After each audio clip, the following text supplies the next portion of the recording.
జై శ్రీమన్నారాయణ. జితంతే స్తోత్రంలో 16వ శ్లోకానికి మనం చేరుకున్నాం. ఆ శ్లోక వైభవాన్ని తెలుసుకుందాం. ఇందులో పరమరుషులు మనకి వర్ణిస్తున్నారు భగవంతుని ప్రార్థిస్తూ, భగవంతుడా, ఈ లోకంలో నీ ఆరాధన చేసి తరించడం కంటే అపరాధాలు చేసి ఇంకా ఇంకా ఇంకా ఈ సంసారంలో పడిపోతున్నారే, ఇలాంటి వాళ్ళని ఉద్ధరించవయ్యా, మా అందరినీ అనుగ్రహించు అని ప్రార్థన చేస్తున్నారు. ఒకసారి ఆ శ్లోకాన్ని అనుసంధానం చేసుకుందాం.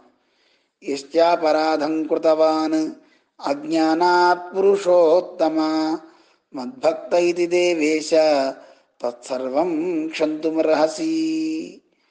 నేను ఎన్నో అపరాధాలు చేశాను. యశ్చాపరాధం కృతవాన్, దేవేశ, బ్రహ్మాది దేవతలకు కూడా నువ్వు ప్రభువి. నువ్వెవరివి? పురుషోత్తమ అని సంబోధనలో చేశారు. భగవంతుడు పురుషోత్తముడు, అంటే పురుషులలో ఉత్తముడు. పురి సేతేతి పురుష అంటారు. పురంలో ఉండేవాడు ఎవడో వాడికి పేరు పురుష అని పేరు. ఈ శరీరంలో మనం కూడా ఉంటాం, మన శరీరాల్లో. అందుకని ఆత్మకు కూడా పేరు పురుష అనే పేరు. అలా మరి ఆ ఆత్మని శరీరంగా చేసుకుని భగవంతుడి లోపల ఉంటాడు గనక భగవంతుడి పేరు కూడా పురుష అనే పేరు. అయితే ఈయన ఉత్తమ పురుషుడు, మిగతా వాళ్ళంతా ఉత్త పురుషుడు. ఈయన పురుషోత్తముడు స్వామి. పురుషనోతీతి పురుష అని కూడా మనకి చెప్తారు. ఆశ్రయించుకున్న వాళ్ళకి బాగా ఇచ్చేవాడు కనుక ఆయనకి పేరు పురుష అంటారు. అన్నీ ఇవ్వటం కోసమే ఆ భగవంతుడు 4 భుజాలు పెట్టుకున్నట్ట. చతుర్ణాం పురుషార్థానాం దాతా దేవశ్చతుర్భుజ. మనందరికీ అన్నీ ఇవ్వాలి అనే ఉద్దేశంతో శంఖచక్రాది ఆయుధాలతో 4 భుజాలతో భగవంతుడు వేంచేసి ఉన్నాడు. హే పురుషోత్తమ, ఎన్నో తప్పులు చేశాను. ఇవన్నీ చేయడానికి గల కారణం ఏమిటి? అజ్ఞానాత్, జ్ఞానం లేకపోవడం వల్ల. ఏ జ్ఞానం లేదు? నేనెవరో నేను తెలుసుకోలేకపోతున్నాను, నిన్ను నేను తెలుసుకోలేకపోయాను, ఇక నిన్ను పొందడానికి కావాల్సిన ఉపాయము నేను తెలుసుకోలేకపోయాను, అసలు ఏది పురుషార్థము అనే భావన కూడా నాకు లేకపోయింది. ఈ సంసారంలో పడడానికి ఏది విరోధి, ఆ విరోధి స్వరూపం కూడా నేను తెలుసుకోలేకపోయాను. ఇదంతా అజ్ఞానమే. అందువల్ల ఈ అజ్ఞానంతో నేను ఎన్నో తప్పులు చేశాను. ఎన్ని తప్పులు ఎలా చేస్తామో మనకి శరణాగతి గద్యలో రామానుజుల వారు వివరించారు. భగవంతుని దగ్గర ప్రార్థన చేస్తూ మనోవాక్కాయై అనాదికాల ప్రవృత్త అనంత అకృత్యకరణ కృత్య అకరణ అన్నారు.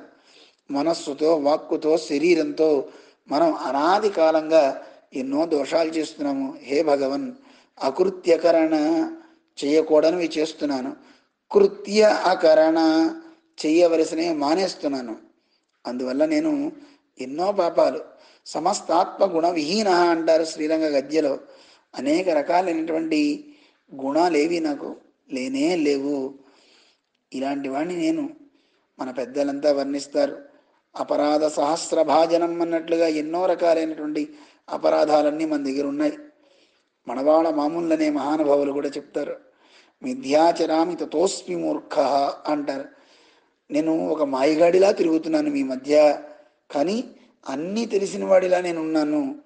ఇలా అనేక రకాలుగా తప్పులు చేస్తూ పాపాలు చేస్తూ ఉండే మనకి నిష్కృతి ఎలా బాగుపడాలి? అమ్మో అని భయపడక్కర్లేదట.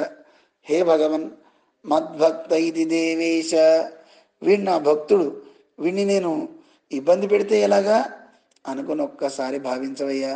చేసిన వాటన్నిటినీ ఒక్కసారి తత్సర్వం క్షంతుమర్హసి, క్షమించి పారవై. చాలామంది అంటూ ఉంటారు, ఏమండి చేసిన తప్పులన్నీ అనుభవించాల్సిందే, నా భుక్తం క్షీయతే కర్మ కల్పకోటి శతైరపి అని. ఎన్ని కోట్ల కల్పాలైనా చేసిన తప్పులు అనుభవించవలసిందే.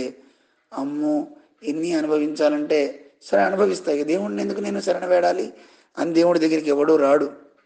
కానీ ఒక్కడి గుర్తుపెట్టుకోండి, భగవంతుని దగ్గరికి వస్తే, ఆయన్ని శరణ వేడితే ఎన్ని పాపాలనైనా సరే భగవంతుడు ఒకసారి క్షమించి పారవేయగలడు. ఎలాగూ సామాన్యమైనటువంటి లోకంలో మనం చూస్తేనే ఎంతోమంది రైతులు రుణాలు తీసుకుంటే ఆ రుణ మాఫీల్ని ప్రభుత్వం చేస్తున్నప్పుడు సాక్షాత్తు భగవంతుడు మనం చేసిన పాపాలని మాఫీ చేయలేడా? ఆ శక్తి భగవంతునికి లేదా? మనకి సద్బుద్ధిని ఆయన ఇవ్వలేడా? చేయవలసిన పని ఒకటే, కృత్యకరణ. చేయవలసినవి చేద్దాం, చేయకూడనే మానేద్దాం. భగవంతుని దగ్గరికి వెళ్ళి శరణ వేడదాం. హే భగవన్, నన్ను అనుగ్రహించు, నీ భక్తుడిని అనుకోవయ్యా, ప్రేమ కలిగిన వాడివి నువ్వు, దయ చూడగలిగిన వాడివి నువ్వు. నన్ను చెడు మార్గంలో కాకుండా మంచి మార్గంలో పయింపచేసే శక్తిని నాకు వసంగు అని ఆయన్ని ప్రార్థన చేద్దాం, క్షమించమని వేడుకుందాం. ఈ శ్లోకంలో చాలా అందంగా మనకి తెలియచేశారు. ఒకసారి మనందరం కూడా భగవంతుడిని శరణ వేడి శరణాగతి చేసి రక్షించమని కోరదాం. యశ్చాపరాధం కృతవాన్ అజ్ఞానాత్ పురుషోత్తమ మద్భక్త ఇది దేవేశ తత్సర్వం క్షంతుమర్హసి. జై శ్రీమన్నారాయణ.